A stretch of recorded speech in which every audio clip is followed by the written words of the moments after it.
Halo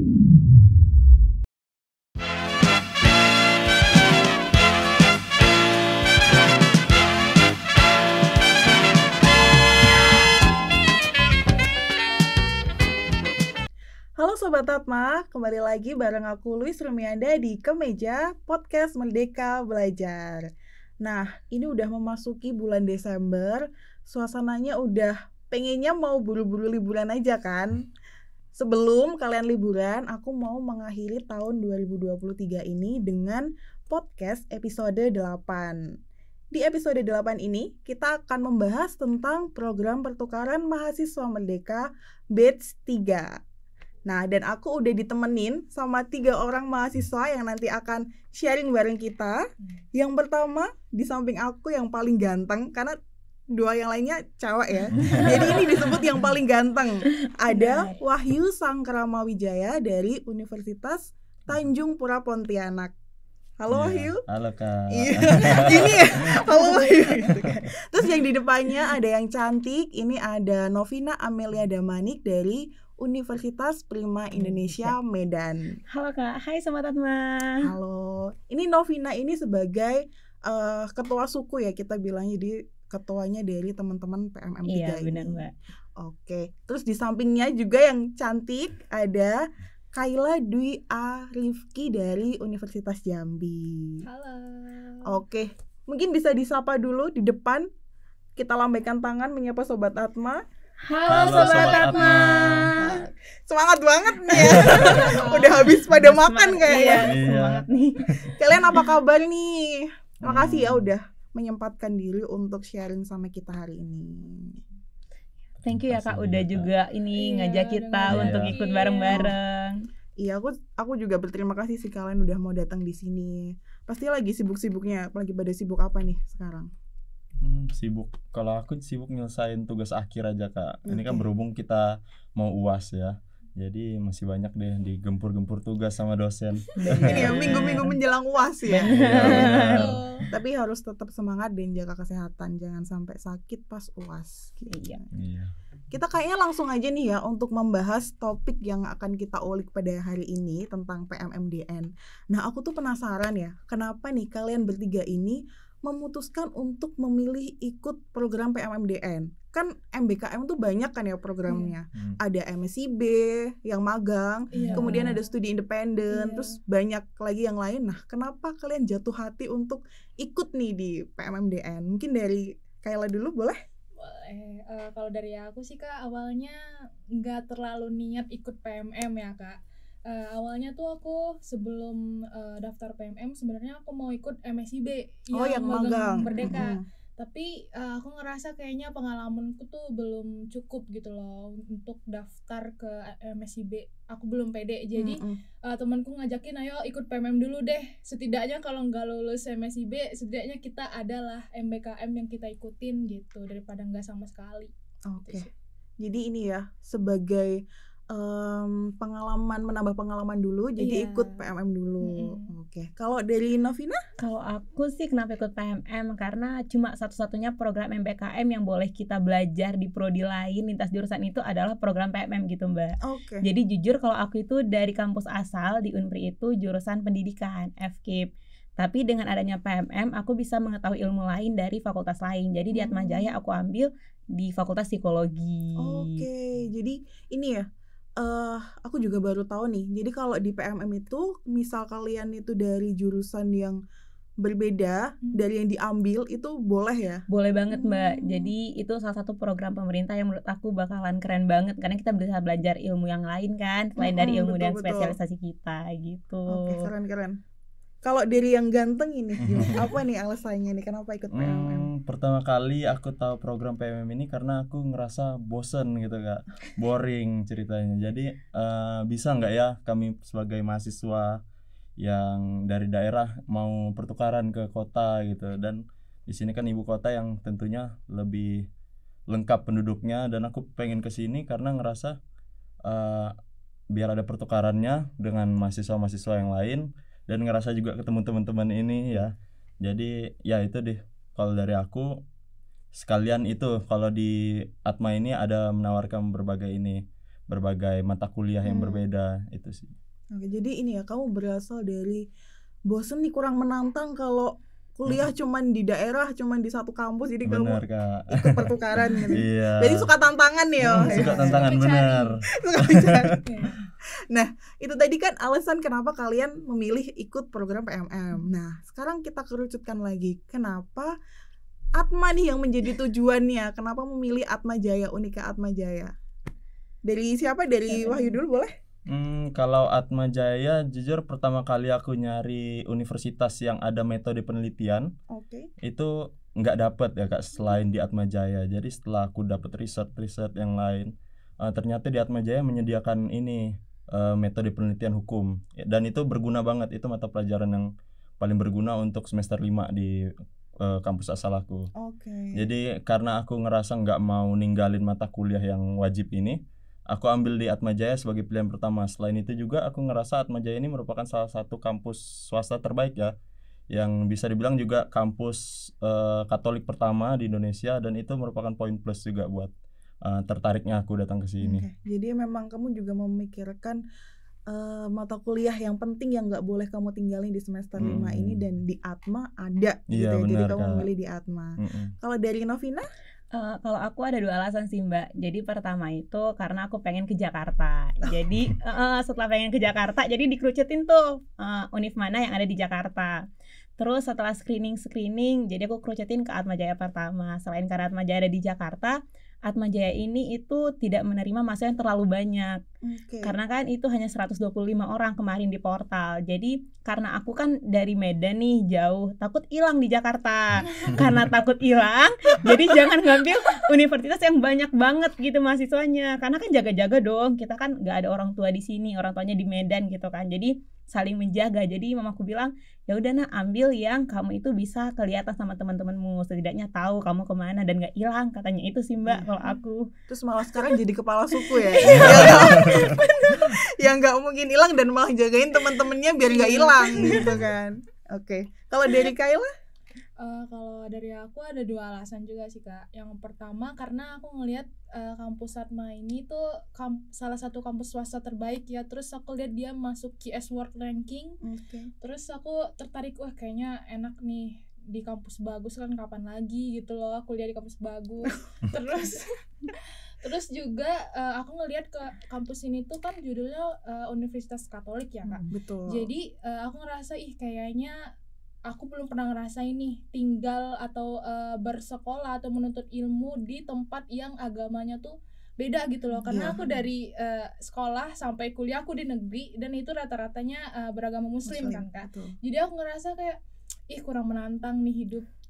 Jadi Kayak kamu pengen merasakan culture baru ya? iya, di pengen sini. ngerasain gimana ya rasanya tinggal di sekitaran orang-orang yang agamanya berbeda, yang Betul. sukunya berbeda gitu aja sih. Aku pengen ngerasain gimana rasanya gitu. Dan gimana rasanya? Seru banget. Seru banget ya, itu nanti kita kulik lagi selanjutnya. Terus kan ini ya, kalian udah menjalani perkuliahan selama berapa bulan? Sorry. lebih dari 3 bulan. Ya, Mbak. udah lebih dari 3 3 bulan. Pasti kan udah merasakan gimana perbedaan suasana perkuliahan di kampus asal dengan di sini, dengan berbagai macam kondisi yang berbeda. Nah, aku penasaran nih, gimana sih pengalaman belajar kalian itu? Jadi dari sisi akademik nih, bagaimana cara mengajar dosen kalian ketika perkuliahan, itu bisa diceritakan? Oke. Kalau dari aku sih Kak, untuk pengalaman belajarnya, kalau dari sisi dosen ya Kak ya, dosen di sini tuh kayak asik banget gitu loh. Terus aku yang pertama kali datang ke sini, terus langsung kayak kaget banget kok tiba-tiba kaprodinya ngecat aku duluan Oke. gitu. Terus tuh ngecatnya tuh kayak apa ya, kayak asik banget gitu. Kalau sebelumnya kan biasanya kalau kita mau ada perlu sama dosen, kita kan yang harus ngecat duluan, dan itu pun kayak rada susah gitu kan ngechatnya, nggak fast response segala macem. Tapi kalau di sini dosennya tuh malah ngechat kita duluan, padahal sebenarnya itu kita yang perlu, tapi Betul. dia ngechat kita duluan. Terus tuh selama pembelajaran juga materinya tuh menurutku sangat sangat implementatif gitu Kak. Oke. Misalnya aku belajar di satu matkul nih, ada satu matkul aku belajar dan pembelajaran dari matkul itu bisa aku terapin di matkul-matkul lain. Jadi sangat bisa aku terapin gitu loh. Jadi menurutku sangat bisa diterapin. Jadi materinya itu nggak sekedar kayak oh ini kuliah materi gitu, enggak. Jadi dari dosennya asik, materinya enak, terus teman-temannya juga aku awalnya rada takut kuliah di sini karena menurutku kayak aku dari daerah gitu loh, dan di sini tuh kota besar gitu kan ya, pasti orang-orangnya berbeda, tetapi waktu aku kuliah di sini ternyata mereka tuh welcome banget, welcome, friendly. Terus tuh aku nggak ngerasa, aku ada beberapa mata kuliah yang di sana aku sendirian PMM. Jadi Mata kuliah apa kalau boleh tahu? mata kuliah pengantar ICT sama bahasa Indonesia. Oke. Ini Kayla ambil di prodi apa? BK Kak. Oh, BK. Bimbingan konseling ya. Jadi di sana tuh aku ngiranya kayak aku sendiri gitu lah anak PMM. Jadi awalnya aku rada takut, tapi ternyata mereka tuh kayak nge-reach out aku duluan, terus ngajak ngobrol. Kayak aku ngerasa bukan anak PMM di sini, jadi kayak anak internal aja, membaur gitu. Enak banget sih. Ya pokoknya overall enak banget di sini. Berarti ini ya dari dosennya juga welcome, nge-approach kamu duluan, dan dari teman-temannya juga sangat-sangat welcome juga gitu ya. Jadi enggak, kamu juga diajak berbaur gitu, enggak ditinggal sendiri karena PMM jadi ditinggal sendiri kan, enggak kan. Berarti udah dapat teman baru nih, banyak teman barunya. Banyak. Nah, yang diceritain Kayla tadi kan dari sisi ini ya, dari sisi akademik kegiatan pembelajaran. Nah, setahu aku kalau di PMM itu ada kegiatan namanya kegiatan modul Nusantara. Jadi itu kalian ini ya, ada kegiatan pembelajaran di luar perkuliahan. Nah, mungkin bisa diceritakan tuh apa aja sih kegiatannya di modul Nusantara itu? Untuk modul Nusantara ini pertama menarik banget ya Kak, karena di sini kami belajar di luar ilmu-ilmu yang tetap gitu, seperti kayak mata kuliah yang wajib. Dan di sini modul Nusantara ini mengajarkan kami tentang terkait budaya-budaya yang ada, khususnya di Jakarta, karena kan kami bertukarnya di Jakarta ya. Kami belajar melihat bagaimana perbedaan, yang pertama, perbedaan antar daerah kami dengan Jakarta. Dan di sini kan sukunya juga berbeda ya Kak, tentunya. Di sini kebanyakan Betawi, dan di sini juga kami belajar. Kemarin saya satu modul sama Novi. Oke, satu kelompok. Iya, satu modul. Jadi kami itu kemarin ada pergi ke Setu Babakan Kak namanya. Jadi di situ kami bisa mengenal budaya-budaya Betawi, makanan-makanan, dan terkait busana-busana yang dipakai oleh masyarakat Betawi. Juga kami mempelajari terkait dengan bagaimana kami memberikan kontribusi sosial kepada masyarakat. Itu juga diajarkan di modul Nusantara ini.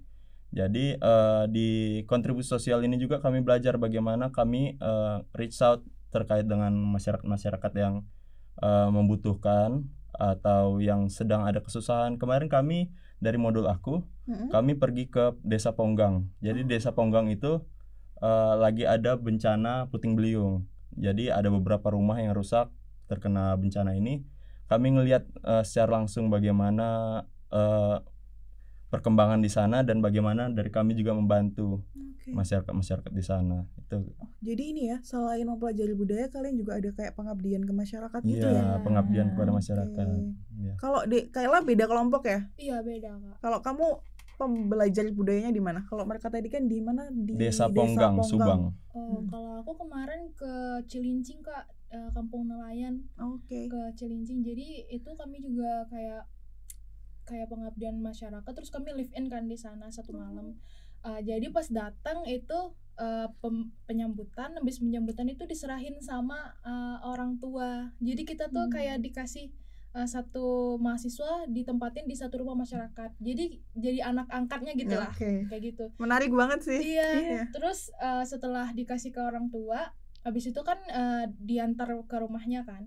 Terus abis itu kita diajakin kayak ngikutin kegiatan orang itu. Ada yang ngupas kerang, ada yang nangkap ikan, naik kapal. Kalau aku sendiri kemarin dapetnya orang tuanya tuh jualan. Jadi aku jualan namanya tuh rumba apa ya? Dia kayak sejenis pecel gitu pakai mie. Nah, jualan tuh keliling keliling desa itu muter-muter sampai jualannya habis gitu. Terus tuh kita juga ada disuruh nyobain ngupas kerang sih Kak.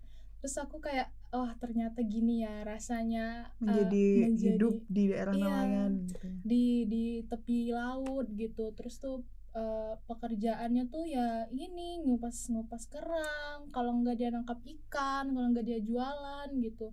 Jadi kayak banyak banget sih pengalaman hidup yang selama ini tuh nggak aku rasain.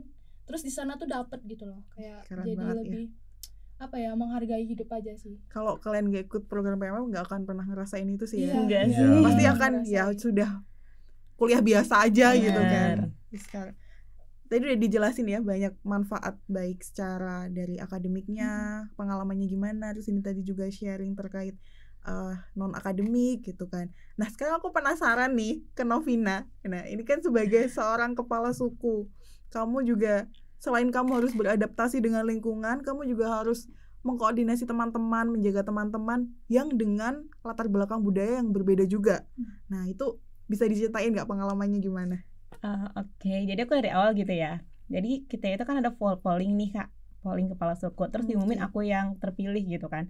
Jujur saat itu aku langsung speechless, nge-freeze gitu kayak ini beneran aku gitu. Itu masih di Medan ya kan. Jadi kayak aku nge-freeze gitu.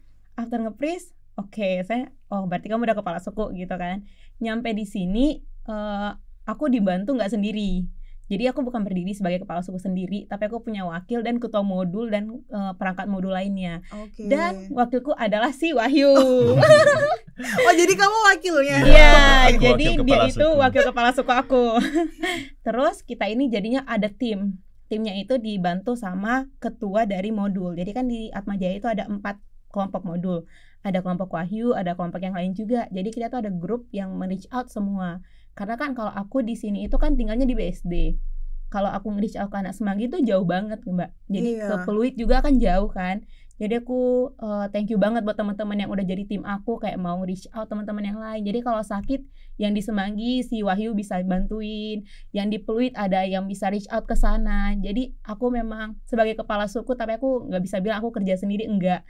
Jadi Karena kamu punya tim. Bener, ya? aku punya tim yang solid banget gitu. Jadi kalau misalnya ada apa-apa, misalnya dari Semanggi nih yang urgent, Wahyu udah stay nih, oke Nov aku yang handle. Oke. Nanti yang di Pluit ada nih yang 1 orang, oke Nov aku yang handle gitu. Yang di BSD oke aku yang handle gitu. Jadi ketika nanti ada apa-apa, kita tetap kerjasama saling koordinasi. Memang kita dari latar belakang yang berbeda, suku, tapi yang lumayan cukup lama itu menyatukan adalah bahasa sih Mbak.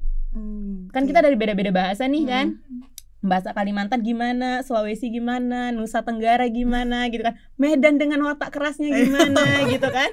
Iya, Bener. kadang kita cuma ngomong biasa dikiranya marah Iya gitu. bener. Kan? Jadi kadang tuh kan di bahasa ini kadang kita belibet gitu ya kan. Kita masih ngomong biasa dikira si Novin marah-marah gitu kan. Jadi kayak paling di situ aja sih butuh waktu lebih lama. Tapi Untuk so far menyesuaikan diri. iya gitu. bener. Tapi so far sekarang kita udah solid. Jadi udah lebih enjoy sih ngejalaninnya gitu. Oke, keren banget sih. Jadi memang kamu juga udah memiliki tim, kamu mengkoordinasi tim-timnya biar lebih mudah ya buat nge-reach out teman-teman. Karena kan kita memang di Atma kan ada 3 kampus kan ya. Di sini Semanggi, di BSD dan di Pluit. Oke. Terus pertanyaan selanjutnya itu adalah aku mau dong kalian menceritakan manfaat kalian mengikuti PMM ini. Tapi dari sisi sebagai diri kalian setelah mengikuti ini, apa perubahan di diri kalian yang terasa banget gitu? Mungkin bisa siapa dulu? Kayla dulu? Okay. Boleh. Kalau aku ya Kak, pertama sekali yang paling aku kerasa itu skill bahasa Inggris. Karena kuliah di sini kan ini ya, kebanyakan materinya tuh pakai bahasa Inggris. Terus itu teman-teman internal itu mereka kadang ngomongnya tuh campur bahasa Inggris kan. Jadi aku lama-kelamaan kebiasa.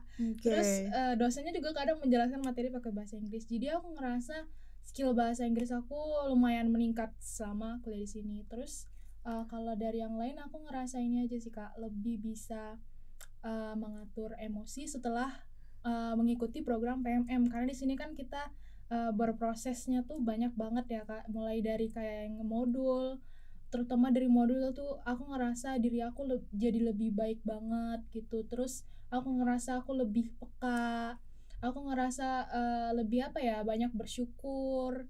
tentang hidup gitu. Jadi Aduh dalam banget, aduh. gitu sih. Jadi aku ngerasa kayak apa ya, selama sebelum aku ikut modul ikut PMM, aku belum belum bisa merasakan hal yang kayak gini gitu loh, kayak oh ternyata hidup ini tuh, aku hidup di dunia ini tuh seberuntung ini loh, ternyata di dunia itu masih banyak hal-hal yang belum aku temuin dan sekarang aku tuh dapet gitu. Jadi banyak banget hal-hal baru gitu yang aku dapetin selama ngikutin PMM gitu sih. Oke, aduh dalam banget nih Kayla. Ini dari Novina gimana? Kalau aku selain memang ada pengalaman hidup ya kan Kak, karena setiap orang pasti punya pandangan masing-masing tentang hidup, karena di modul itu kita ada refleksi, ada inspirasi, ada kebinekaan. Jadi itu akan membangun soft skill kita tentang bagaimana hidup kita gitu kan. Tapi lebih dari situ aku sih time management sih Kak. Oke. Karena di sini itu di Jakarta macet banget. Betul. Macet, udah macet, terus kita pakai kendaraan umum kan. Jadi kita tuh harus beneran tahu time management. Kita sampai hafal jalur rute kereta, rute TJ. Jadi kita harus stay biar kita nggak telat. Tapi keren banget loh, tadi Novina kesini juga on time loh ya. Iya, kita janjian jam 3 sampai di sini jam 3 dari BSD. Bener. Terus di sini juga Mantap. kita dilatih karena semua dosennya itu on time. Jadi kalau dibilang jam 7 masuk kelas, dosennya jam 6.50 udah di kelas. Jadi itu memang melatih kita sebagai anak yang disiplin, anak yang berperilaku yang sesuai dengan taat aturan. Terus ditambah di sini itu kita nggak membeda-bedakan. Terlebih lagi kayak mahasiswa internal sama PMM itu nggak ada yang beda-bedakan. Dan itu jadi bekal kita di kampus nantinya, kita jadi mahasiswa yang toleransi, yang saling menjaga, yang lebih berkembang gitu sih kalau aku Mbak. Aduh ini juga nggak kalah dalam sih. Nah ini terakhir, Wahyu kamu juga harus dalam loh. Karena dua temanmu sudah dalam. Kalau dari aku ya Kak, jujur kalau dari aku ngerasa di sini yang paling aku dapetin itu bagaimana cara aku mengatur waktu. Seperti kata Novi tadi, dosennya tepat waktu banget. Ya meskipun jarak kos ke sini itu hitungannya mungkin cuma 1 kilometer doang, tapi ya karena di sini aku nggak bisa manja, nggak punya kendaraan sendiri, jadi di sini aku setiap hari jalan kaki ke kampus dari kos, dan itu satu hal yang melelahkan juga kan Kak. Tapi ya karena ketepatan waktu itu aku jadi sadar kalau aku itu juga harus tepat waktu. Dan kalau memang aku ngelepasin satu mata kuliah aku hari itu, ya tetap sayang dong Kak kan Kak. Karena ada batas cekal dan kami juga kepikiran untuk itu, dan ilmunya pasti nggak dapat di hari itu. Dan yang paling utama juga di sini aku mendapatkan lebih banyak pengetahuan karena di sini perpustakaannya bagus banget. Aku bisa dibilang salah satu seorang mahasiswa yang paling malas membaca deh Kak. Meskipun anak hukum tapi malas membaca kan aneh ya Kak. Aduh kamu membongkar aib kamu sendiri. Aku nggak nanya loh ya. Tapi di sini karena perpustakaannya lengkap banget dan disediain fasilitas-fasilitas yang bagus, mumpuni, dan ya di sini kita bisa dapat buku-buku yang kita cari tapi nggak ada di tempat lain, di sini ada. Jadi mungkin setiap aku ke perpustakaan paling tidak ada satu bacaan yang aku baca, dan itu menambah ilmu aku, menambah wawasan aku terkait dengan apa yang sebenarnya ada di dalam buku yang nggak pernah aku baca. Oke, aduh ini juga dalam juga ya. Aduh udah cerita yang dalam-dalam ini. Kan ini ya udah banyak banget sharing dari kalian. Nah, aku mau nih kalian meyakinkan teman-teman yang nanti mungkin akan nonton ini, ayo dong untuk ikut program PMMDN. Jadi yang ragu mau ikut biar wah harus ikut nih gitu. Mungkin bisa dari Novi dulu. Oke, kalau aku kenapa teman-teman wajib ikut PMM di Atmajaya? Yang pertama karena kita dapat Imani, kartu Imani ya. Imani di Jakarta sangat berguna guys.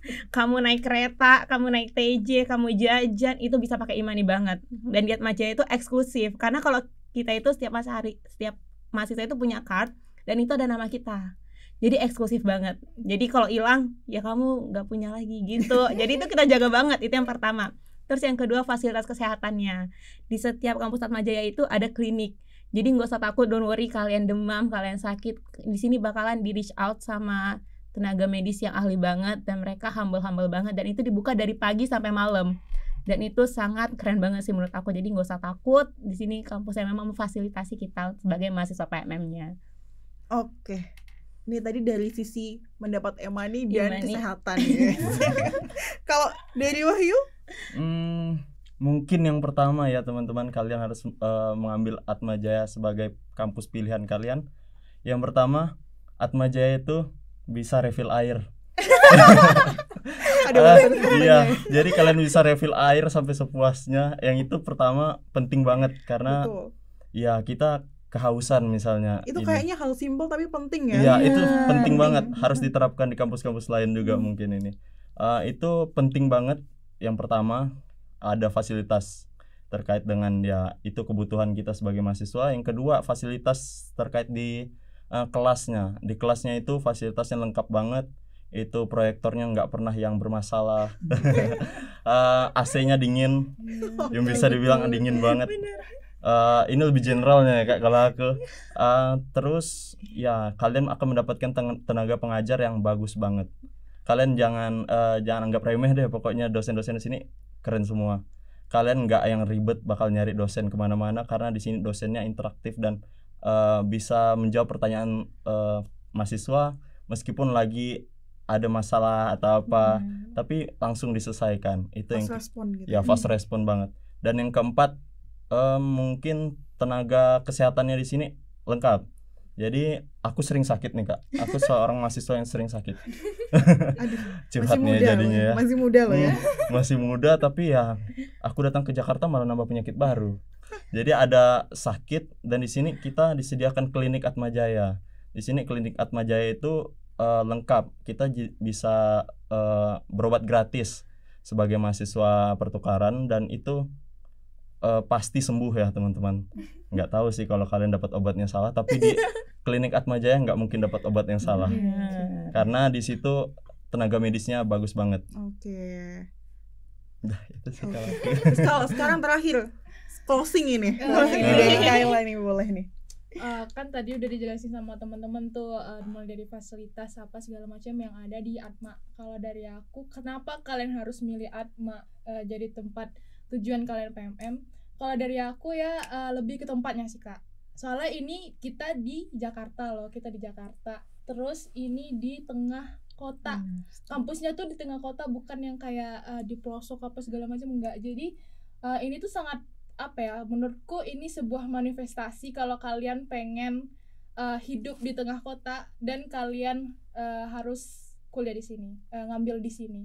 Terus tuh menurut aku juga di sini apa ya, kita belajar jadi orang yang apa tuh adaptif gitu loh. Jadi kayak kata Novin tadi harus bisa time management karena di sini kan kota. Jadi karena kalian kuliah di sini, kalian bisa berlatih gitu loh. Gimana kalian ngatur waktu, gimana kalian ngatur jadwal supaya bisa tepat waktu. Terus tuh di sini juga ini kita dikelilingin sama fasilitas kendaraan umum kayak MRT kan deket dari sini tuh. Terus ada Transjakarta. Terus juga kita dikelilingi sama gedung-gedung perusahaan. Pokoknya menurutku strategis ini ya? Iya, strategis dan manifestasi kalau kalian pengen hidup dan tinggal di tengah kota. Gitu Oke. sih. Jadi kalau misalnya mau kerja di Jakarta, trialnya Iya, ikut PMM iya. di Atmajaya gitu. Bener. Karena udah langsung terlatih ya kan, udah Iya. tahu pandangan ntar kalau kerja di Jakarta dan gimana kalau udah kerja gitu. nggak perlu beli e-money lagi. Iya, bener. Itu modal yang sangat bagus kan. Oke. Baik. Aku berucap terima kasih banget ke teman-teman semua udah mau sharing sama kita pada hari ini. Jadi ajakan-ajakan tadi menjadi penutup untuk episode 8 kali ini. Jadi semoga buat teman-teman nanti yang nonton bisa benar-benar makin yakin ya untuk ikut di program PMM Batch 4 nantinya gitu kan. Nah, itu tadi nih teman-teman sharing kita buat semoga ya teman-teman yang nonton, sobat Atma yang nonton itu bisa makin yakin nantinya untuk ikut daftar di PMMDN batch selanjutnya gitu. Dan aku infoin lagi sebelum kita menutup podcast episode 8 ini, biar nggak ketinggalan info pendaftarannya, kalian jangan lupa untuk follow Instagramnya lipp.uaj untuk update segala informasi terkait program MBKM. Dan jangan lupa juga untuk like and subscribe YouTube-nya Unika Atmajaya. Okay, and the last but not least, thank you for watching and see you. See you.